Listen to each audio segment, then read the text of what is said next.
Alors, un laboratoire 5G pour tester de nouveaux cas d'usage, c'est le sujet de notre interview avec Michael Trabia. Bonjour, merci d'être avec nous. Bonjour. Vous êtes directeur exécutif technologie et innovation chez Orange et donc vous avez annoncé l'ouverture de 9 laboratoires. Il y en aura 7 en France, des Orange 5G Lab. Ce sont des lieux d'expérimentation, je disais, où des entreprises, des industriels vont pouvoir venir tester des usages. Première question, donc pourquoi a-t-on besoin de faire cela ? Alors, on est parti de créer ces lieux, d'ouvrir ces lieux. Est-ce que ça veut dire que la 5G, quand même, juste pour le contexte, hein, on en parle depuis des années avec les promesses justement de nouveaux cas d'usage. Et puis là, on se dit finalement, il faut inciter les entreprises à en créer. Absolument. Vous savez, on est à la 5e génération de téléphonie mobile et à chaque fois, eh bien, finalement, chaque génération a amené ses propres usages. Et on est parti du principe que le plus innovant avec la 5G, finalement, c'est ce que nous en ferons. Et que donc les usages, ils sont largement à inventer, ils sont largement à développer, et on a besoin de susciter auprès des entreprises, auprès de l'écosystème en France et en Europe, eh bien, des développements d'innovation, d'usage, de produits et services qui vont utiliser la 5G et ne pas dépendre uniquement de produits et services qui seraient développés ailleurs dans le monde, aux États-Unis ou en Chine par exemple. Parce que ces usages ne sont pas évidents aujourd'hui à explorer, à expérimenter ? Alors, on a des idées. Aujourd'hui, on voit les bénéfices de la 5G qui va amener plus de fluidité, plus de rapidité, une capacité de connexion d'objets très importante, une latence très faible, et puis la possibilité d'avoir des communications sécurisées. Et tout ça, on le voit dans le domaine de l'usine intelligente, dans le domaine de la ville intelligente également, dans le domaine de la logistique, dans le domaine des ports. Il y a beaucoup, finalement, d'endroits où ces développements existent, mais en fait, toute entreprise, finalement, peut utiliser la 5G pour ses propres innovations. On a eu, par exemple... Aujourd'hui, il n'y a pas eu de prise de conscience, c'est ça, du monde professionnel ?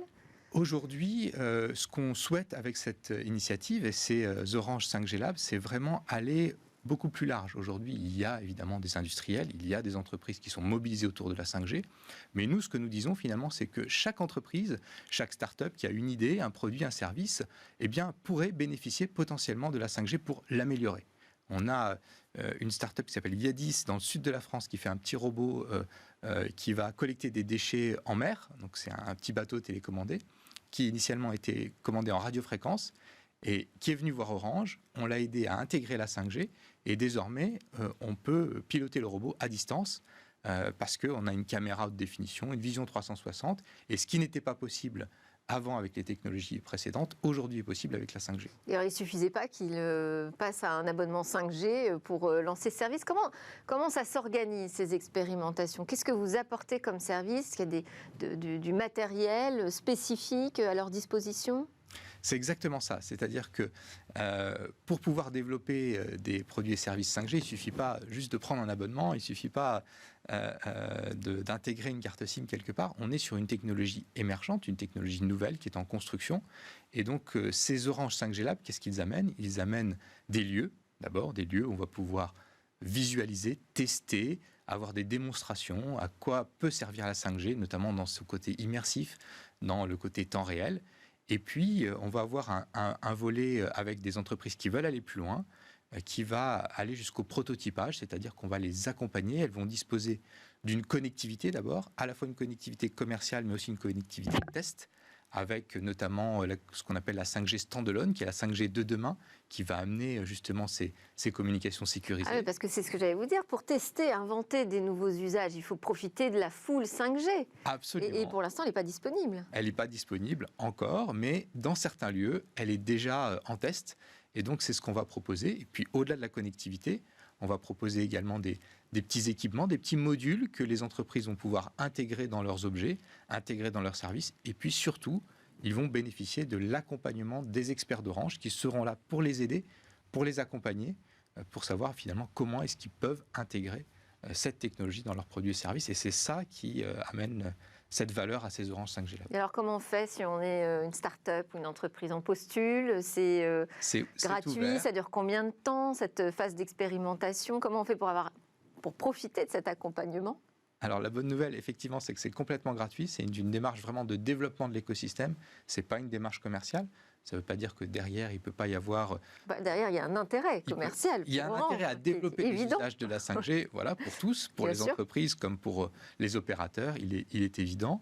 Et tout simplement, en allant sur notre site internet, on a une page dédiée aux Orange 5G Lab et on prend contact avec les équipes d'Orange, on prend un rendez-vous et puis on est accueilli, on est accompagné. Et donc la durée de la phase d'expérimentation, c'est quoi? C'est 1 mois consacré à ces tests? Ça dépend des entreprises et ça dépend des projets. On va s'adapter, évidemment, dans une démarche, voilà, encore une fois, on va du test, de la prise en main jusqu'au prototype. Donc c'est vraiment l'objectif, c'est de pouvoir aller jusqu'au prototype et ça peut aller effectivement assez vite, puisque en général l'entreprise arrive avec son propre produit, son propre service.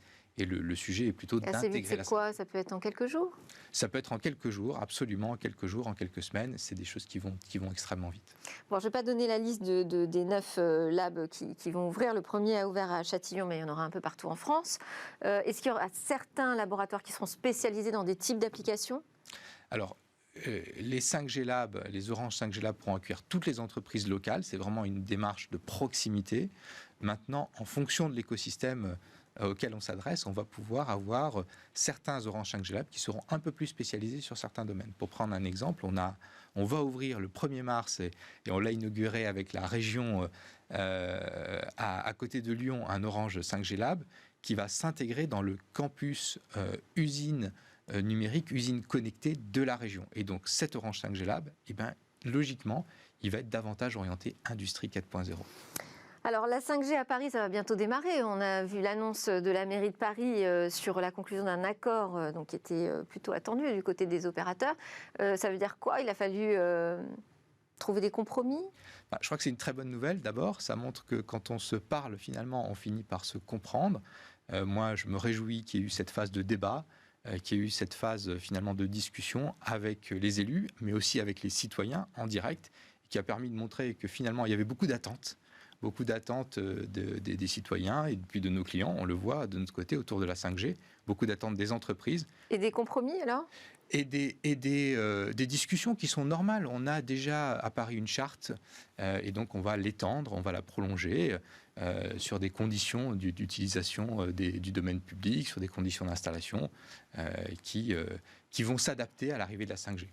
Bon, merci beaucoup. Et puis je sais que vous travaillez aussi déjà sur la 6G, peut-être avec de nouveaux usages encore à inventer.